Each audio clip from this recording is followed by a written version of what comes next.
की कॉल, इमरान खान की तरफ से एहतजाज की कॉल।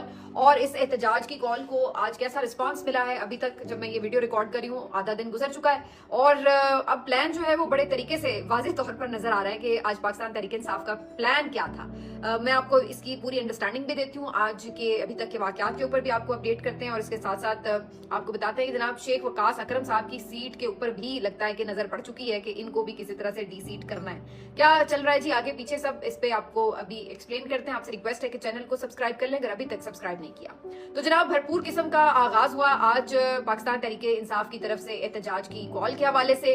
और लेट मी टेल यू कि जो मुझे समझ में आता है कि एहतजाज का प्लान कुछ यूं था कि सुबह जो आगाज है वो पंजाब की तरफ से होगा और उसके बाद दोपहर में खैबर पख्तूनख्वा की तरफ से एहतजाजी रैलीज और तमाम जो इवेंट्स हैं उनकी सरगर्मियां शुरू हो जाएंगी और फिर शाम में सिंध के इलाकों में भी जो एक्टिविटीज हैं वो सारी जो है वो आपको प्रोमिनेंट नजर आएंगी। तो मुझे दिखाई ये दे रहा था कि ये जानबूझकर इस तरह से प्लान आउट किया गया है और उसकी वजह से यूं महसूस होगा कि दिन भर एक्टिविटीज रहेंगी, नंबर 1। नंबर 2 ये कि आपको सारा वक्त हर तरफ से जो भी एक्टिविटीज होंगी उनकी कवरेज में भी आसानी रहेगी कि भाई ये सारा सुबह से सारा फोकस जो था वो पंजाब की तरफ था। और दोपहर में अब रैलीज का आगाज अब होना आहिस्ता आहिस्ता शुरू हुआ है केपी में और फिर ये शाम तक सारा ये सिलसिला चलेगा और इसी तरह फिर शाम से आपको जो सिंध के इलाके वहां से भी फुटेजेस आना शुरू हो जाएंगी। तो ऐसा पूरा मंजरनामा बनेगा कि जैसे सुबह से लेकर रात तक भरपूर एहतजाज हुआ है पूरे मुल्क में। तो ये एक उन्होंने सारा प्लान आउट किया था। अगर एक ही वक्त में हर जगह पे एक एक रैली निकलती तो वो ऐसा लगता कि बस मखसूस टाइम के लिए एहतजाज हुआ और उसके बाद सब घरों को चले गए।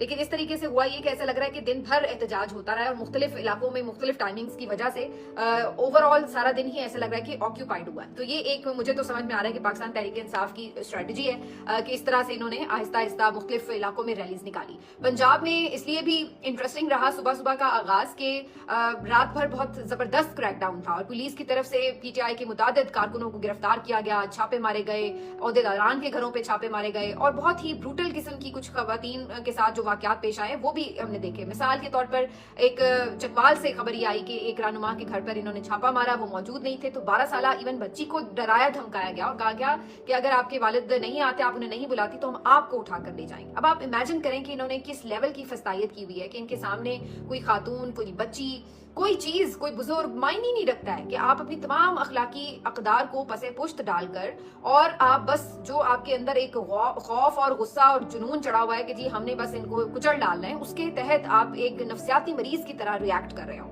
और यही सूरत हाल इस वक्त आपको पंजाब पुलिस की और पंजाब पुलिस के जो सरबराह हैं और जो उनके करता धरता है उन सब की नजर आती है। अब ये एक इतना खौफनाक मामला है, आई एम श्योर इसके ऊपर कोई कार्रवाई भी नहीं होगी, लेकिन आप अंदाजा लगाइए कि अगर आपके घर पे बच्चे हैं छोटे और यूं दनदनाते हुए पुलिस एहलकार दीवारें फैलाते हुए आए और आपके बच्चों को हरासा करें तो उन बच्चों के जहन के ऊपर कितना असर होगा और वो कितनी देर रहेगा और वो क्या आप समझते हैं कि ये चीजें भूल सकते हैं और क्या इससे आप कोई मोहब्बत हासिल कर लेंगे बच्चों की, या आप ये समझते हैं कि ये जो सारा आपका किया धरा है ये उल्टा एक नफरत और रिवेंज में बदलता है। और यही चीज हमें नजर आ रही है कि पिछले 3 सालों में अगर आप लोगों ने कुछ कमाया है तो वो सिर्फ नफरत कमाई है। आप उस शख्स का बाल भी बेका नहीं कर सके हैं क्योंकि उसका नाम तो आज सारा दिन गूंज रहा है। जिसको आप क्रॉस लगाते हैं, जिसको आप खत्मशुद कहते हैं, वो तो आज भी सारा वक्त सिर्फ पाकिस्तान में ही नहीं दुनिया के मुख्तलिफ ममालिक में उसका नाम गूंज रहा है। तो आप तो नाकाम हैं ही, लेकिन बदले में आपको भी कुछ नहीं मिला है। वो तो अपनी जगह पहाड़ की तरह अटल खड़ा है, बदले में आप रेजा रेजा होकर पांव के नीचे आ चुके हैं। आपकी औकात ये हो चुकी है कि लोग आपसे शदीद नफरत करते हैं। हाँ ठीक है, वक्ती एक ताकत है तो उसकी वजह से लोग खुल के इजहार नहीं करते, लेकिन जिससे भी आप ऑफ कैमरा बात कर लें, हर कोई जो गुफ्तगू फरमाता है वो तो ऑन एयर की नहीं जा सकती है। तो इस वक्त ये सूरत हाल है। यही वजह है कि जब भी वो जेल में बैठ के कॉल देता है लोग बाहर निकल आते हैं, इतनी फस्तायत के बावजूद कि पता है कि गिरफ्तारियां होनी है, पता है कि छापे पड़ेंगे, सब कुछ होगा, फिर भी लोग नहीं रुकते, फिर भी लोग ऐसा नहीं है कि कॉल पे बाहर नहीं निकलते। ऐसी फस्तायत में मैं तो कहती हूँ कि 10 लोग भी बाहर निकलते हैं तो बड़ी बात है। 3 साल में लोग थक जाते हैं, मायूस हो जाते हैं, लोग हिम्मत हार जाते हैं, लेकिन यहाँ आपको नजर क्या आता है? यहाँ आपको नजर आता है कि इसके बावजूद भी कभी ज्यादा कभी कम, इसमें बिल्कुल बहस हो सकती है कि पीटीआई की आदत की स्ट्रेटेजी क्या थी, अच्छी थी, बुरी थी, यूं हो जाता तो यूं हो जाता, वो तमाम चीजें होती है। लेकिन जो एक चीज कांस्टेंट नजर आती है वो ये कि उस शख्स की मोहब्बत और आवाम का जोश जज्बा वो उसकी जगह पे अपनी जगह पे मौजूद है। और उसके अलावा जो चीज कांस्टेंट नजर आती है वो इस निजाम से नफरत है। तो ये चीज बदल नहीं सके आप, ये हकीकत नहीं बदली जा सकी, ये एक जमीनी हकाइक के तौर पर आपके सामने खड़े हैं और ये ऐसे ही है। तमाम तर कोशिशों के बावजूद आपने पूरे आइन का हुलिया बिगाड़ दिया, फस्तायत की हदें पार की, अपनी नफरत कमाई, सब कुछ किया, लेकिन ये हकाइक अपनी जगह मौजूद रहे, ये बदल नहीं सके। तो इससे क्या फायदा हो रहा है हमें नहीं पता, लेकिन जो वहां पे मौजूद है ईवान के इक्तदार में, वो उनको लगता है कि जी बिल्कुल हम तो सेफ हैं और हमने सब कुछ बड़ी कामयाबी के साथ हासिल कर रखा है और हमने लोगों को रोक रखा है। लेकिन ये इनका खौफ है, ये जो जुल्म है ना, ये खौफ की अलामत है। आप जुल्म तभी करते हैं जब आपको अंदर से ये खौफ होता है कि लोग आपके साथ नहीं है। तो बहरहाल ये हुआ और उसके बाद फिर सुबह सुबह जब पंजाब से रैलीज का आगाज हुआ, आलिया हमजा साहिबा एक बड़ी रैली लेकर निकली, उनके साथ साथ शौकत बसरा साहब थे, उनकी तरफ से बड़ी रैली निकाली गई। मुझे ये नजर आया कि ज्यादा फोकस लाहौर पे रहा, क्योंकि ज्यादा बड़ा चैलेंज भी लाहौर में था।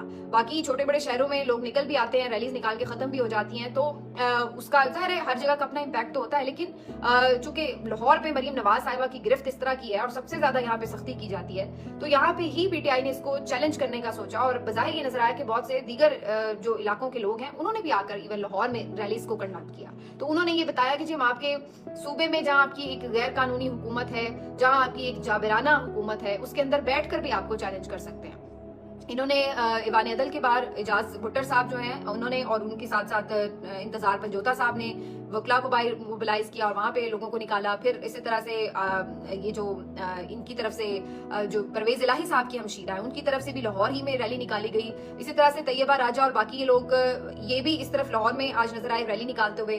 तो काफी आज रैलीज जो थी लाहौर में निकली और तमाम जो मेन शाहराएं हैं लाहौर की, जिसमें केनाल रोड पे भी रैली निकली, कुछ हिस्सा जो आप कह सकते हैं उसका फिरोजपुर रोड का, वहां पे भी रैली निकली। इसी तरह से कुछ हिस्सा मॉल रोड का। तो आपको ये मुख्तलिफ रैलीज जो है मुख्तलिफ पॉकेट्स में नजर आती है निकली हुई। बात फारूक साहब ने भी लोगों को आज निकाला और इसी तरह से कुछ एमपीएस भी इनके निकले। उनकी रैलीज तो इतनी बड़ी नजर नहीं आई, लेकिन ये पता चला कि वो गिरफ्तार हो गए। कुछ 6-7 एमपीएस थे और जिसमें डिप्टी पंजाब असेंबली के जो अपोजिशन लीडर है वो भी गिरफ्तार हो गए। रेहाना डार साहिबा अगरचे सियालकोट से बिलोंग करती हैं, लेकिन वो भी आज लाहौर में मौजूद थी और ईवान अदल के बाहर एक रैली थी, वहां पर वो प्रोटेस्ट में मौजूद थी। वहां से आज रेहाना डार साहिबा, अब एक दफा फिर आप इमेजिन करें कि एक 80 साल की खातून है, मोहम्मद खातून है, उसने क्या कोई किसी को हमला करके मार देना है या कोई उसने किसी जगह पे जलाओ गिराव करना है। जो आप अंदाजा लगाइए कि लोगों की सोच का, खस्तायत का, कि ऐसी खातून को भी लोग गिरफ्तार करने से बाज नहीं रहे। तो रेहाना डार साहिबा की जो गिरफ्तारी के मनाजिर आज बहुत ज्यादा वीडियो वायरल हुई सोशल मीडिया के ऊपर और उनको जनाब ऐसे धकेलते हुए, धक्के मारते हुए ऑलमोस्ट कैदी वैन में डाला जा रहा था। खवातीन पुलिस एहलकार मौजूद थी और भी एहलकार थे। तो अब ये इतनी शर्मनाक वीडियोस हैं और ये बेसिकली मरियम नवाज साहिबा का जो इस वक्त एक रूल है पंजाब में, चलिए गैर कानूनी सही, लेकिन बहरहाल अब कहने को है तो सही सीएम, तो ये उनके लिए एक